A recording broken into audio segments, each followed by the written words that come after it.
Novel Seros dan Balthazar episode kelima. 15 menit terus menanjak di dalam lorong berbentuk pipa besar itu. Kapsul perak yang kami naiki akhirnya muncul ke permukaan. Aku menatap sekitar. Ini jelas bukan ruangan raksasa tersebut. Kami masih separuh jalan menuju titik itu. Ini ruangan berbentuk kubus dengan sisi hanya 100 meter. Ada beberapa bangunan setengah bola di sana, tersusun simetris 4 sisi. Ruangan itu tidak gelap, ada sistem pencahayaan yang sama seperti di ruangan kelan bintang. Seolah ada matahari di atas sana, yang beranjak turun di dinding sisi timur. Sebentar lagi sunset. Aku mendongak menatap matahari itu, awan putih mengambang di sana. Pemandangan yang sangat mengherankan jika aku belum pernah mengunjungi dunia paralel. Ruangan ini seperti permukaan bumi, hanya dinding-dinding tinggi yang membuatnya berbeda. Ali, ini ruangan apa? Tanya Sally. Dia memperhatikan sekitar. Ili naik perlahan ke langit-langit ruangan, masih dengan mode menghilang. Ali tidak mau mengambil resiko menampakkan Ili. Di 4 dinding ruangan terlihat air terjun besar, menghujam ke dasar, kemudian membentuk sungai yang berkumpul menuju lubang lorong tempat kami keluar tadi. Ini sepertinya ruangan pemeriksaan atau pos terdepan sebelum masuk ke ruangan bangunan kuno di depan sana.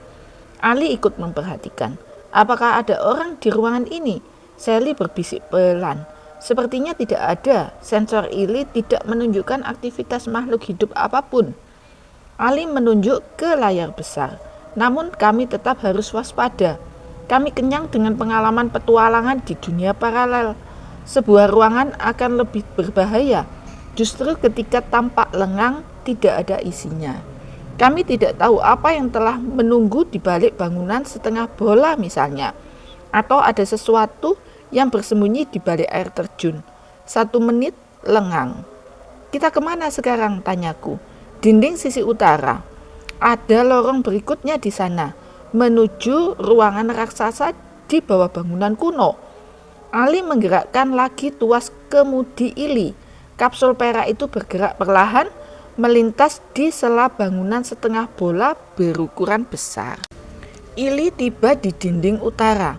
Patung itu lagi, Ra. Sally menahan nafas. Aku mengangguk. Aku juga melihatnya. Di dinding itu sebelum mulut lorong ada gerbang berikutnya, lebih tinggi dibanding gerbang di dasar laut tadi. Gerbang itu terbuat dari batu pualam dan lebih megah, ditimpa cahaya matahari. Dan persis di sebelah gerbang ada 2 patung besar berbadan manusia berkepala badak. Karena cahaya di ruangan ini lebih terang, aku bisa memperhatikan lebih detail patungnya. Wajah patung badak itu terlihat buas, matanya tajam, 4 culanya yang tajam terhunus ke depan. Sementara tangannya mengacungkan tongkat perak ke arah kami, seolah tidak mengizinkan siapapun melintasi lorong. Sally menahan nafas. Dia khawatir patung monster itu mendadak hidup dan menyerang kami. Ili perlahan melintasi gerbang. 2 patung monster tidak akan menghentikan Ali. Aku mengepalkan jemari. Desiur angin pelan terdengar dari sarung tangan bulanku. Aku berjaga-jaga atas setiap kemungkinan yang terjadi. Sedikit lagi Ili akan masuk ke lorong gelap berikutnya. Setelah 5 detik yang terasa begitu lama, akhirnya kami masuk ke lorong. Sally menghembuskan nafas lega. Setidaknya kami tidak diserang sesuatu di ruangan tadi. Hanya deg-degan menatap patung monster itu. Berpegangan, Ra, Sally. Ali menarik tuas kemudi. Dan sebelum kami benar-benar berpegangan, Ili melesat cepat memasuki lorong besar. Kecepatan penuh. Kali ini Ili meluncur dengan kemiringan tajam ke bawah, seperti terjun bebas menuju ke dalam 50 km. 1 menit lengang. Sepertinya ruangan kosong tadi dekat sekali dengan permukaan bumi. Sally memperhatikan dinding lorong yang berpendar-pendar ditimpa cahaya dari Ili. Kami terus meluncur turun. Ali mengangguk. Iya, pembuat lorong-lorong ini menggunakan trik fisika sederhana, Sally. Pintu utama lorong sengaja dibuat di dasar laut.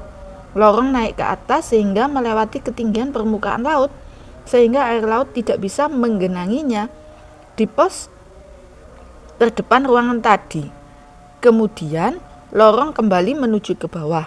Itu trik agar air laut tidak masuk ke ruangan raksasa di bawah bangunan kuno. Mungkin pos terdepan tadi berada di perut salah satu gunung atau bukit dekat situs kuno tempat karya wisata. Tapi bagaimana orang-orang bisa tidak tahu ada ruangan itu? Ruangan tadi dekat dengan permukaan bumi loh. Kan bisa saja tanpa sengaja orang menemukannya. Banyak cara agar orang tidak tahu, Sally. Mulai dari cara paling kuno hingga teknologi canggih. Cerita mistis misalnya. Itu cara kuno. Ada kisah tentang ratu penguasa lautan. Cerita-cerita seram menakutkan. Itu cukup untuk membuat nelayan tidak mendekati lokasi tertentu atau jadi penjelasan simpel jika ada kejadian tidak masuk akal. Juga ada kisah menyeramkan tentang gunung. Maka petani tidak berani mengolah lahan tertentu. Tapi di atas segalanya, teknologi adalah cara terbaik. Jelas sekali ruangan ini memiliki penangkal. Tidak ada teknologi pemetaan geologi milik penduduk bumi yang bisa mendeteksinya. Itu yang membuat ruangan tersebut tidak pernah diketahui. Aku menatap punggung kursi Ali. Anak ini selalu punya penjelasan. Entah apakah dia mengarang-arangnya hingga masuk akal, atau memang itu penjelasan terbaiknya. Lily terus meluncur cepat ke bawah. Kita hampir sampai, bersiap-siap. Aku dan Sally memperbaiki posisi duduk. 2 menit lagi menatap layar besar Lily. Dinding gelap lorong berakhir dan splash berganti dengan pemandangan spektakuler. Kapsul perak kami meluncur turun, menembus atap sebuah ruangan raksasa berbentuk kubus dengan sisi tak kurang dari 20 km. Separuh dasar ruangan itu adalah danau dengan hutan lebat berbentuk gunung-gunung berselimutkan salju di tepi-tepinya, simetris 4 sisi. Kami tiba persis saat matahari bersiap tenggelam di dinding sebelah timur. Sunset, langit terlihat jingga, awan putih laksana kapas kini tampak memerah. Aku menahan napas. Lihatlah di bawah sana di tengah danau. Bangunan kuno besar itu menyambut anggun seperti bunga teratai elok di tengah danau berair sejenis kristal. Ada 4 jembatan penghubung di atas permukaan danau yang sepertinya terbuat dari kayu menuju bangunan itu. Dari sisi hutan, pepohonan di hutan sedang berbunga warna-warni, terlihat menawan. Lily terus turun ke dasar ruangan. Semakin dekat dengan bangunan kuno itu, semakin memesona pemandangannya. Terlihat lebih detail. Ini indah sekali, Sally berbisik pelan. Aku mengangguk. Dari jarak 100 meter, dasar danau terlihat. Koral, terumbu karang, ikan-ikan berenang. Itu bukan danau biasa, itu danau paling indah yang pernah kulihat. Bangunan-bangunan berbentuk setengah bola memantulkan cahaya lembut matahari senja. Matahari siap terbenam di balik pegunungan bersalju. Aku belum pernah melihat sunset seindah ini di dunia paralel. Ini lebih keren dibandingkan pulau pesisir timur di Klan Bintang, gumam Ali. Dia beranjak, melepas sabuk pengaman, mengaktifkan kemudi otomatis, tapi tetap menonaktifkan suara Lily. Ali berdiri di dekat jendela transparan kapsul menatap sunset. Aku dan Sally mengangguk setuju. Kami juga melepas sabuk pengaman, ikut berdiri di sebelah Ali. Sejenak kami mengabaikan tujuan kami ke ruangan ini, yaitu mencari sesuatu yang terdeteksi oleh sensor Ali. Kami malah menikmati sunset. Sally menghembuskan nafas saat matahari akhirnya benar-benar menghilang di dinding timur, di balik pegunungan salju, menyisakan siluet cahaya tipis. Aku akan memeriksa sensor Lily. Sesuatu dengan kekuatan skala 10 itu seharusnya ada di sekitar sini. Aku belum habis kalimat Ali persis saat gelap membungkus ruangan, sesuatu menghantam Lily.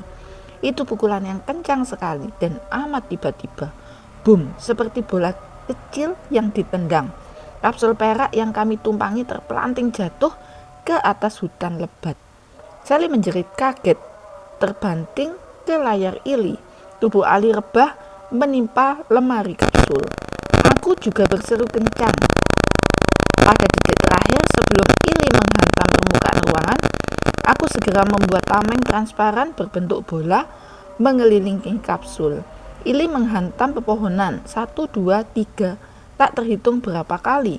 Seperti membuat garis di hutan, pohon patah, tumbang, memanjang hingga 100 meter. Hingga akhirnya Ili terhenti. Kalian tidak apa-apa, aku bertanya, berusaha berdiri.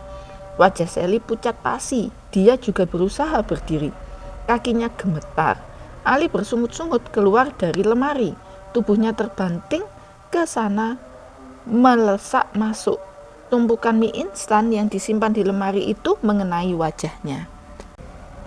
Tapi kami baik-baik saja. Teknik tameng transparan yang menyeliputi seluruh kapsul perak sepersekian detik sebelum kami mendarat di hutan efektif mengurangi dampak benturan.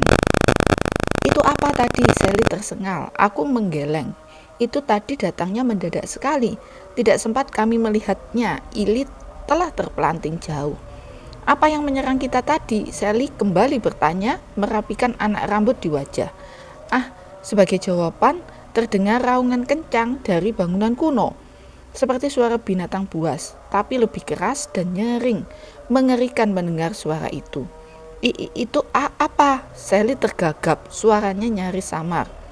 Semua siaga, posisi bertarung. Aku berseru tegas, tidak ada waktu lagi untuk bertanya. Mencemaskan apapun, sesuatu itu jelas telah menyerang kami. Tidak bersahabat. Terbangkan Ili. Ali segera loncat, susah payah duduk di kursinya, lalu menekan beberapa tombol sekaligus. Ili segera melesat naik. Tidak penting lagi mode menghilang atau pengintaian. Sesuatu yang menyerang kami jelas bisa mengetahui posisi Ili. Meski mode menghilang itu aktif, Ali menyalakan lampu, menyorot ke depan, ke arah bangunan kuno, ke sumber suara raungan panjang. Di atas permukaan danau, aku melihatnya pertama kali. Makhluk itu berlari buas, seperti bisa berjalan di atas air. Tingginya sekitar 40 meter. Badannya seperti manusia, tetapi kepalanya badak. Itu persis seperti patung yang kami lihat sebelumnya. Tapi yang satu ini hidup. Monster itu membawa tongkat perak panjang. Tongkat itu teracung ke depan. Boom! Awas Ali, aku berseru. Tongkat perak itu mengirimkan pukulan jarak jauh berdentum. Ali gesit membanting tuas kemudi.